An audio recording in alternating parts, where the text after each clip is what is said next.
بسم الله الرحمن الرحيم. براءة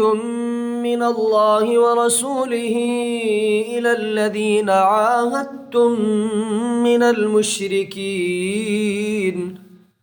فسيحوا في الأرض 4 أشهر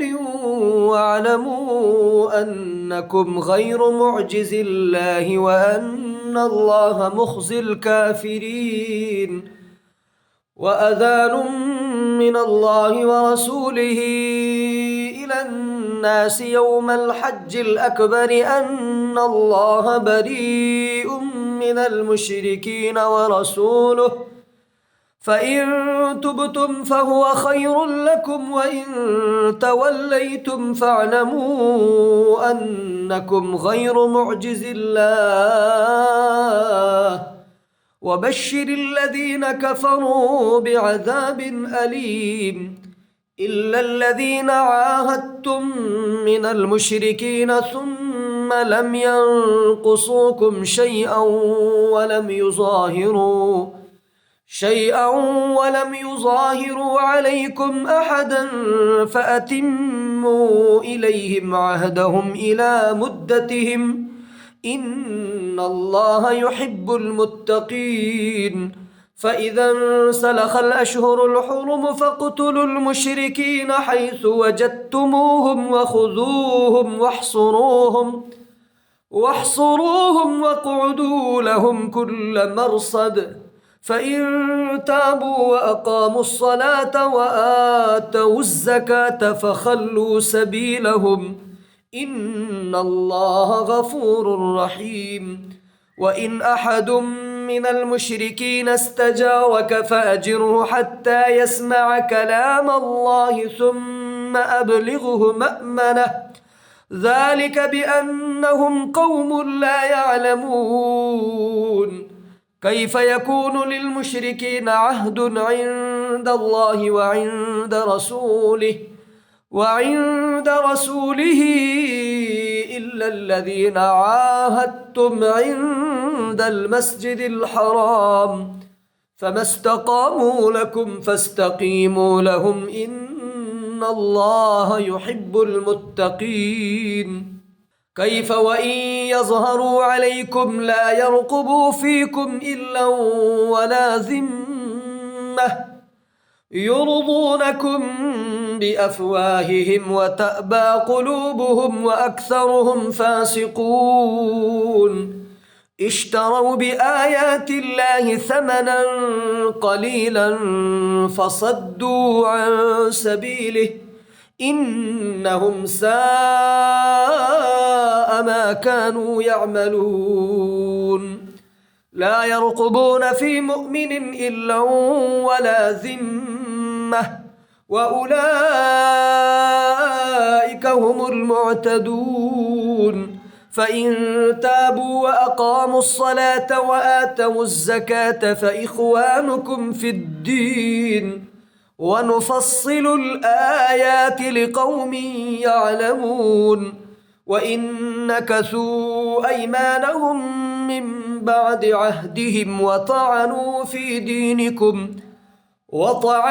في دينكم فقاتلوا أئمة الكفر إنهم لا أيمان لهم لعلهم ينتهون. ألا تقاتلون قوما نكثوا أيمانهم وهموا بإخراج الرسول وهم بدؤوكم أول مرة أتخشونهم فالله أحق أن تخشوه إن كنتم مؤمنين. قاتلوهم يعذبهم الله بأيديكم ويخزهم وينصركم عليهم ويشف صدور قوم مؤمنين ويذهب غيظ قلوبهم ويتوب الله على من يشاء والله عليم حكيم. أم حسبتم أن تتركوا ولما يعلم الله الذين جاهدوا منكم ولما يعلم الله الذين جاهدوا منكم ولم يتخذوا من دون الله ولا رسوله ولا المؤمنين وليجة والله خبير بما تعملون ما كان للمشركين أن يعمروا مساجد الله شاهدين على أنفسهم بالكفر أولئك حبطت أعمالهم وفي النار هم خالدون إنما يعمر مساجد الله من آمن بالله واليوم الآخر وأقام الصلاة وآتى الزكاة ولم يخش إلا الله فعسى أولئك أن يكونوا من المهتدين أجعلتم سقاية الحاج وعمارة المسجد الحرام كمن آمن بالله واليوم الآخر وجاهد في سبيل الله لا يستوون عند الله والله لا يهدي القوم الظالمين الذين آمنوا وهاجروا وجاهدوا في سبيل الله بأموالهم وأنفسهم أعظم درجة عند الله وأولئك هم الفائزون يبشرهم ربهم برحمة منه ورضوان وجنات لهم فيها نعيم مقيم خالدين فيها أبدا إن الله عنده أجر عظيم يا أيها الذين آمنوا لا تتخذوا آباءكم وإخوانكم أولياء إن استحبوا الكفر على الإيمان ومن يتولهم منكم فأولئك هم الظالمون قل إن كان آباؤكم وأبناؤكم وإخوانكم وأزواجكم وعشيرتكم وأموال اقترفتموها وتجارة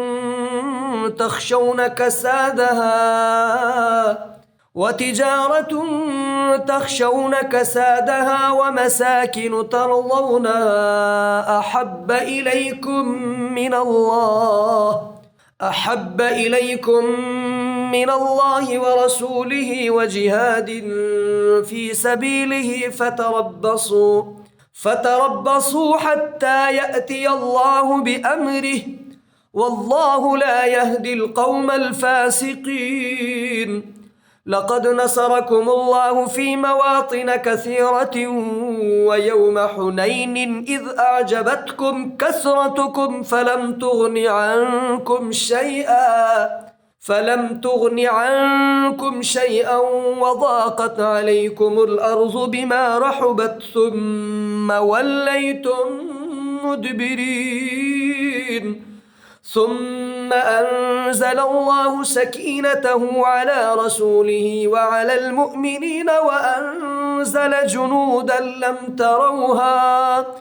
وعذب الذين كفروا وذلك جزاء الكافرين ثم يتوب الله من بعد ذلك على من يشاء والله غفور رحيم يا أيها الذين آمنوا إنما المشركون نجس فلا يقربوا المسجد الحرام بعد عامهم هذا وإن خفتم غيلة فسوف يغنيكم الله من فضله إن شاء إن الله عليم حكيم قاتلوا الذين لا يؤمنون بالله ولا باليوم الآخر ولا يحرمون ما حرم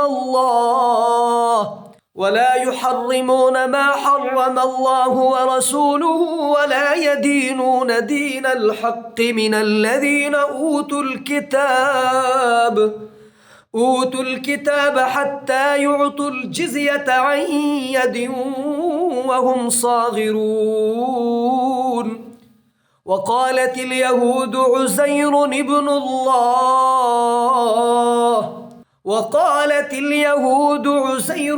الله وقالت النصارى المسيح ابن الله، ذلك قولهم بأفواههم يضاهئون قول الذين كفروا من قبل قاتلهم الله أنى يؤفكون. اتخذوا أحبارهم ورهبانهم أربابا من دون الله والمسيح ابن مريم وما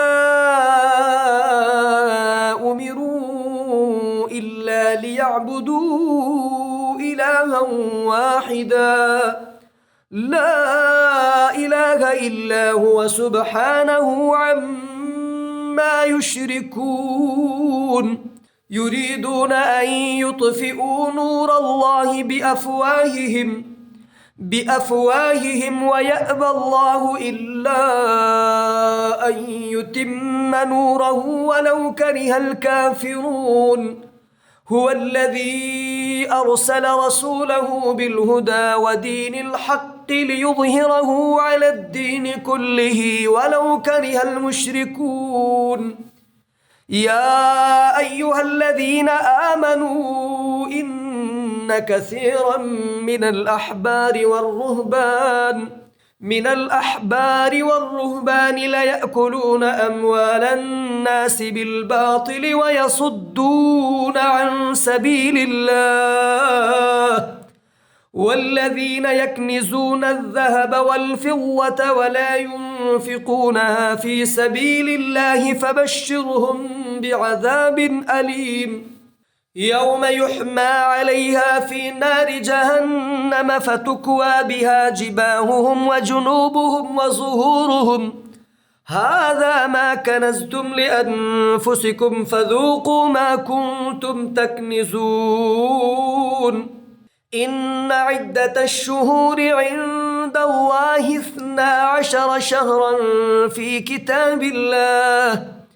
كتاب الله يوم خلق السماوات والأرض منها 4 حرم ذلك الدين القيم فلا تظلموا فيهن أنفسكم وقاتلوا المشركين كافة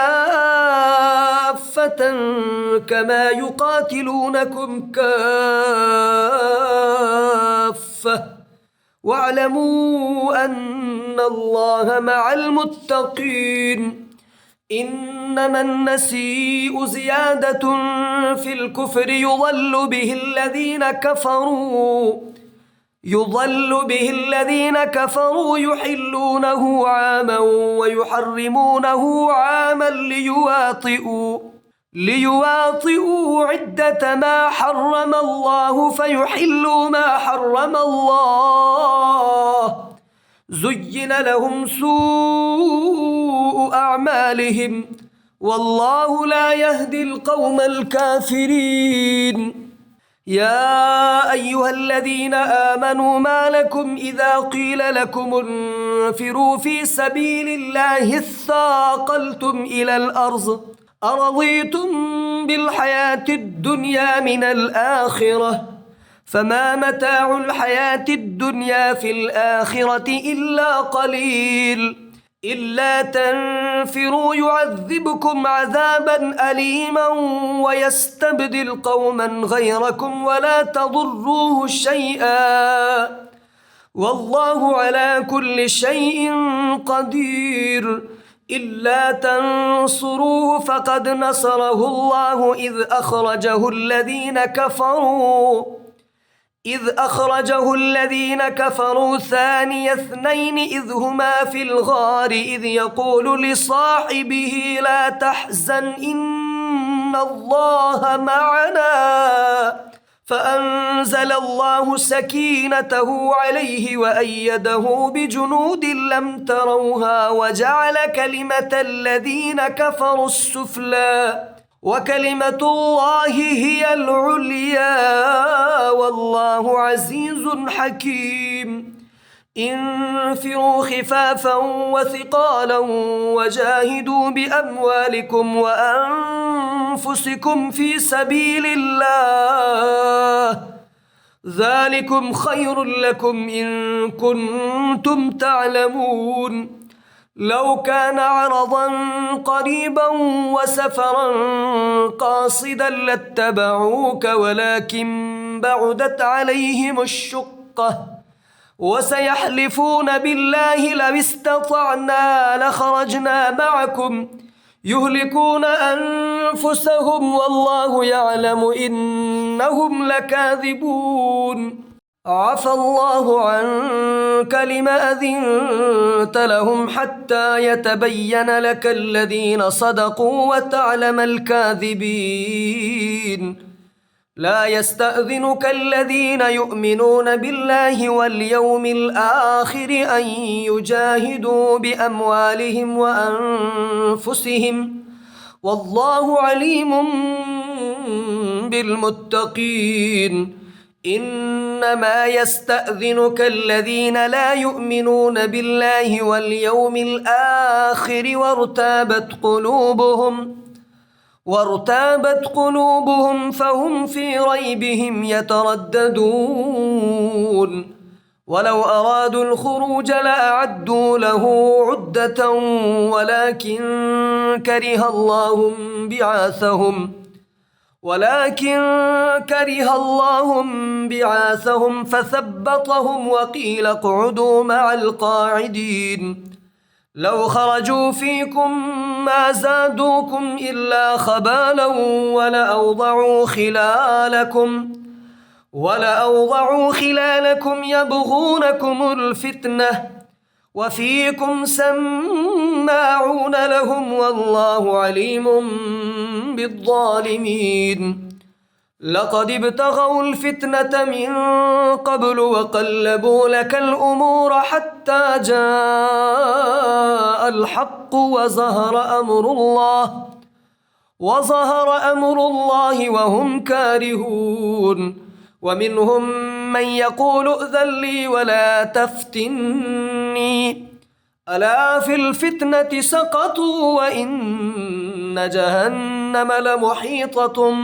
بالكافرين إن تصبك حسنة تسؤهم وإن تصبك مصيبة يقولوا قد أخذنا أمرنا من قبل ويتولوا وهم فرحون قل لن يصيبنا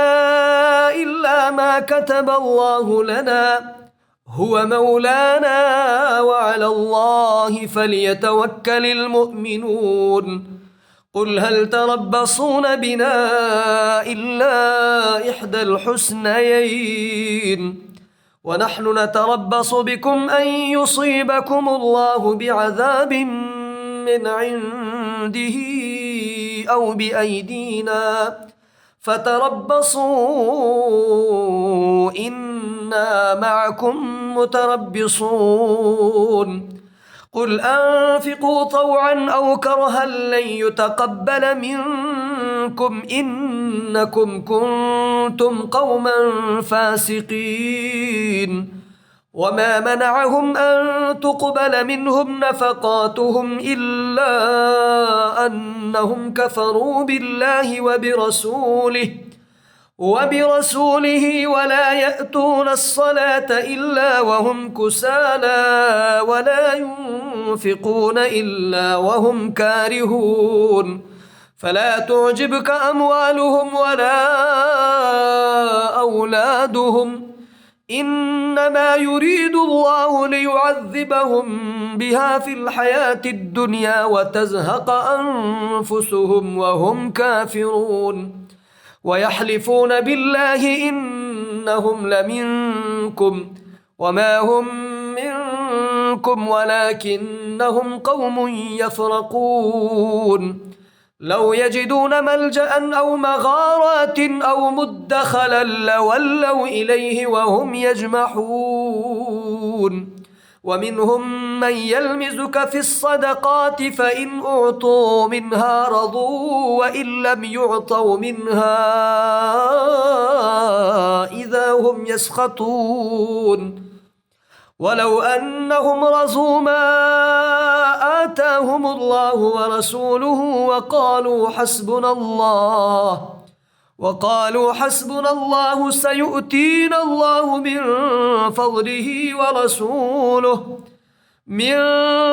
فضله ورسوله إنا إلى الله راغبون إنما الصدقات للفقراء والمساكين والعاملين عليها والمؤلفة قلوبهم وفي الرقاب والغارمين وفي سبيل الله وابن السبيل فريضة من الله والله عليم حكيم ومنهم الذين يؤذون النبي ويقولون هو أذن قل أذن خير لكم يؤمن بالله ويؤمن للمؤمنين ورحمة للذين آمنوا منكم والذين يؤذون رسول الله لهم عذاب أليم يحلفون بالله لكم ليرضوكم والله ورسوله أحق أن يرضوه إن كانوا مؤمنين ألم يعلموا أنه من يحادد الله ورسوله فأن له نار جهنم خالدا فيها ذلك الخزي العظيم يحذر المنافقون أن تنزل عليهم سورة تنبئهم بما في قلوبهم قل استهزئوا إن الله مخرج ما تحذرون ولئن سألتهم ليقولن إنما كنا نخوض ونلعب قل أبالله وآياته ورسوله كنتم تستهزئون لا تعتذروا قد كفرتم بعد إيمانكم إن نعف عن طائفة منكم نعذب طائفة بأنهم كانوا مجرمين المنافقون والمنافقات بعضهم من بعض يأمرون بالمنكر وينهون عن المعروف ويقبضون أيديهم نسوا الله فنسيهم إن المنافقين هم الفاسقون وعد الله المنافقين والمنافقات والكفار نار جهنم خالدين فيها هي حسبهم ولعنهم الله ولهم عذاب مقيم كالذين من قبلكم كانوا أشد منكم قوة وأكثر أموالا وأولادا فاستمتعوا بخلاقهم فاستمتعتم بخلاقكم كما استمتع الذين من قبلكم بخلاقهم وخضتم كالذي خاضوا أولئك حبطت أعمالهم في الدنيا والآخرة وأولئك هم الخاسرون ألم يأتهم نبأ الذين من قبلهم قوم نوح وعاد وثمود وقوم إبراهيم وأصحاب مدين والمؤتفكات أتتهم رسلهم بالبينات فما كان الله ليظلمهم ولكن كانوا أنفسهم يظلمون والمؤمنون والمؤمنات بعضهم أولياء بعض يأمرون بالمعروف وينهون عن المنكر ويقيمون الصلاة ويؤتون الزكاة ويطيعون الله ورسوله أولئك سيرحمهم الله إن الله عزيز حكيم. وعد الله المؤمنين والمؤمنات جنات تجري من تحتها الأنهار خالدين فيها ومساكن طيبة في جنات عدن ورضوان من الله أكبر ذلك هو الفوز العظيم. يا أيها النبي جاهد الكفار والمنافقين واغلظ عليهم ومأواهم جهنم وبئس المصير. يحلفون بالله ما قالوا ولقد قالوا كلمة الكفر وكفروا بعد إسلامهم وهموا بما لم ينالوا وما نقموا إلا أن أغناهم الله ورسوله من فضله فإن يتوبوا يك خيرا لهم وإن يتولوا يعذبهم الله عذابا أليما في الدنيا والآخرة وما لهم في الأرض من ولي ولا نصير. ومنهم من عاهد الله لئن آتانا من فضله لنصدقن ولنكونن من الصالحين فلما آتاهم من فضله بخلوا به وتولوا وهم معرضون فأعقبهم نفاقا في قلوبهم إلى يوم يلقونه بما أخلفوا الله ما وعدوه وبما كانوا يكذبون. ألم يعلموا أن الله يعلم سرهم ونجواهم وأن الله علام الغيوب. الذين يلمزون المتطوعين من المؤمنين في الصدقات والذين لا يجدون إلا جهدهم فيسخرون منهم سخر الله منهم ولهم عذاب أليم. استغفر لهم أو لا تستغفر لهم إن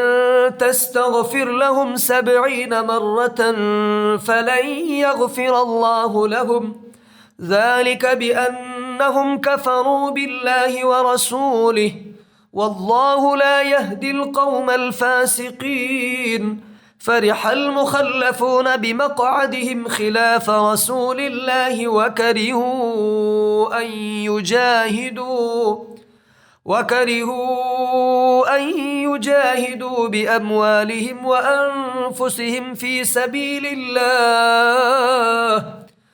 سبيل الله وقالوا لا تنفروا في الحر قل نار جهنم أشد حرا لو كانوا يفقهون.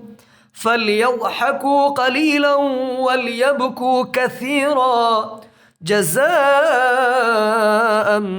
بما كانوا يكسبون. فإن رجعك الله إلى طائفة منهم فاستأذنوك للخروج فقل لن تخرجوا معي أبدا ولن تقاتلوا معي عدوا إنكم رضيتم بالقعود أول مرة فاقعدوا مع الخالفين ولا تصل على أحد منهم مات أبدا ولا تقم على قبره إنهم كفروا بالله ورسوله وماتوا وهم فاسقون. ولا تعجبك أموالهم وأولادهم إنما يريد الله أن يعذبهم بها في الدنيا وتزهق أنفسهم وهم كافرون. وإذا أنزلت سورة أن آمنوا بالله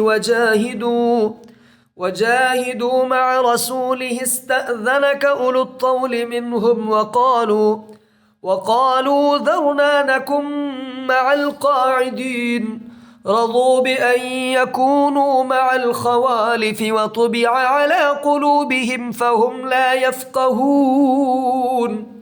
لكن الرسول والذين آمنوا معه جاهدوا بأموالهم وأنفسهم وأولئك لهم الخيرات وأولئك هم المفلحون أعد الله لهم جنات تجري من تحتها الأنهار خالدين فيها ذلك الفوز العظيم وجاء المعذرون من الأعراب ليؤذن لهم وقعد الذين كذبوا الله ورسوله سيصيب الذين كفروا منهم عذاب أليم ليس على الضعفاء ولا على المرضى ولا على الذين لا يجدون ما ينفقون حرج إذا نصحوا لله ورسوله ما على المحسنين من سبيل والله غفور رحيم ولا على الذين إذا ما أتوك لتحملهم قلت لا أجد ما أحملكم عليه تولوا وأعينهم تفيض من الدمع حزنا ألا يجدوا ما ينفقون إنما السبيل على الذين يستأذنونك وهم أغنياء رضوا بأن يكونوا مع الخوالف وطبع الله على قلوبهم فهم لا يعلمون يعتذرون إليكم إذا رجعتم إليهم قل لا تعتذروا لن نؤمن لكم قد نبأنا الله من أخباركم وسيرى الله عملكم ورسوله ثم تردون إلى عالم الغيب والشهادة فينبئكم بما كنتم تعملون سيحلفون بالله لكم إذا انقلبتم إليهم لتعرضوا عنهم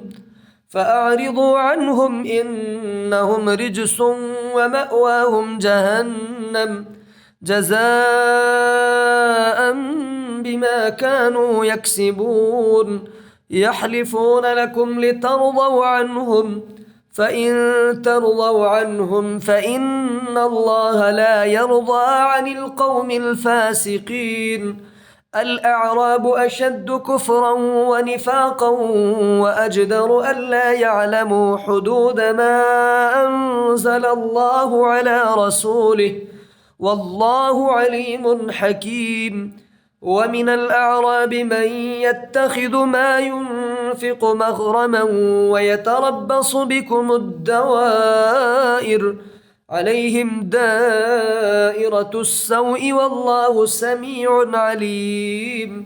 ومن الأعراب من يؤمن بالله واليوم الآخر ويتخذ ما ينفق قربات عند الله وصلوات الرسول ألا إنها قربة لهم سيدخلهم الله في رحمته إن الله غفور رحيم والسابقون الأولون من المهاجرين والأنصار والذين اتبعوهم بإحسان رضي الله عنهم ورضوا عنه وأعد لهم جنات تجري تحتها الأنهار خالدين فيها أبدا ذلك الفوز العظيم وممن حولكم من الأعراب منافقون ومن أهل المدينة مردوا على النفاق لا تعلمهم نحن نعلمهم سنعذبهم مرتين ثم يردون إلى عذاب عظيم وآخرون اعترفوا بذنوبهم خلطوا عملا صالحا وآخر سيئا عسى الله أن يتوب عليهم إن الله غفور رحيم خذ من أموالهم صدقة تطهرهم وتزكيهم بها وصل عليهم إن صلاتك سكن لهم والله سميع عليم ألم يعلموا أن الله هو يقبل التوبة عن عباده ويأخذ الصدقات وأن الله هو التواب الرحيم وقل اعملوا فسيرى الله عملكم ورسوله والمؤمنون وستردون إلى عالم الغيب والشهادة فينبئكم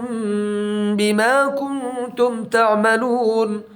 وآخرون مرجون لأمر الله إما يعذبهم وإما يتوب عليهم والله عليم حكيم والذين اتخذوا مسجدا ضرارا وكفرا وتفريقا بين المؤمنين وإرصادا لمن حارب الله ورسوله من قبل وليحلفن إن أردنا إلا الحسنى والله يشهد إنهم لكاذبون لا تقم فيه أبدا لمسجد أسس على التقوى من أول يوم أحق أن تقوم فيه رجال يحبون أن يتطهروا والله يحب المطهرين أفمن أسس بنيانه على تقوى من الله ورضوان خير أمن أسس بنيانه على شفا جرف هار فانهار به في نار جهنم والله لا يهدي القوم الظالمين لا يزال بنيانهم الذي بنوا ريبة في قلوبهم إلا أن تقطع قلوبهم والله عليم حكيم إن الله اشترى من المؤمنين أنفسهم وأموالهم بأن لهم الجنة يقاتلون في سبيل الله فيقتلون ويقتلون وعدا عليه حقا في التوراة والإنجيل والقرآن ومن أوفى بعهده من الله فاستبشروا ببيعكم الذي بايعتم به وذلك هو الفوز العظيم التائبون العابدون الحامدون السائحون الراكعون الساجدون الآمرون بالمعروف والناهون عن المنكر والحافظون لحدود الله وبشر المؤمنين ما كان للنبي والذين آمنوا أن يستغفروا للمشركين ولو كانوا أولي قربى من بعد ما تبين لهم أنهم أصحاب الجحيم وما كان استغفار إبراهيم لأبيه إلا عن موعدة وعدها إياه فلما تبين له أنه عدو لله تبرأ منه إن إبراهيم لأواه حليم وما كان الله ليضل قوما بعد إذ هداهم حتى يبين لهم ما يتقون إن الله بكل شيء عليم إن الله له ملك السماوات والأرض يحيي ويميت وما لكم من دون الله من ولي ولا نصير لقد تاب الله على النبي والمهاجرين والأنصار الذين اتبعوه في ساعة العسرة من بعد ما كاد يزيغ قلوب فريق منهم ثم تاب عليهم إنه بهم رؤوف رحيم. وعلى الثلاثة الذين خلفوا حتى إذا ضاقت عليهم الأرض بما رحبت وضاقت عليهم أنفسهم وظنوا أن لا ملجأ من الله إلا إليه ثم تاب عليهم ليتوبوا إن الله هو التواب الرحيم. يا أيها الذين آمنوا اتقوا الله وكونوا مع الصادقين. ما كان لأهل المدينة ومن حولهم من الأعراب أن يتخلفوا عن رسول الله ولا يرغبوا بأنفسهم عن نفسه ذلك بأنهم لا يصيبهم ظمأ ولا نصب ولا مخمصة في سبيل الله ولا يطؤون موطئا يغيظ الكفار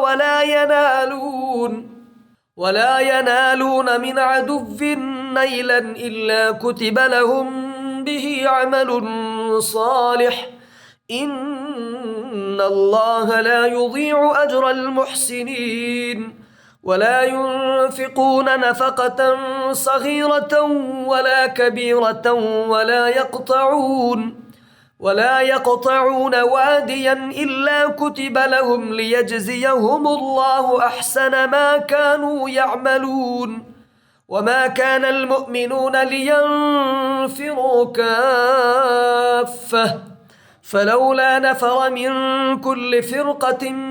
منهم طائفة ليتفقهوا في الدين ولينذروا قومهم إذا رجعوا إليهم لعلهم يحذرون. يا أيها الذين آمنوا قاتلوا الذين يلونكم من الكفار وليجدوا فيكم غلظة واعلموا أن الله مع المتقين. وإذا ما أنزلت سورة فمنهم من يقول أيكم زادته هذه إيمانا فأما الذين آمنوا فزادتهم إيمانا وهم يستبشرون. وأما الذين في قلوبهم مرض فزادتهم رجسا إلى رجسهم وماتوا وهم كافرون. أولا يرون أنهم يفتنون في كل عام مرة أو مرتين ثم لا يتوبون ولا هم يذكرون. وإذا ما أنزلت سورة نظر بعضهم إلى بعض هل يراكم من أحد ثم انصرفوا صرف الله قلوبهم بأنهم قوم لا يفقهون. لقد جاءكم رسول من أنفسكم عزيز عليه ما عنتم حريص عليكم بالمؤمنين رؤوف رحيم. فإن تولوا فقل حسبي الله لا إله إلا هو عليه توكلت وهو رب العرش العظيم.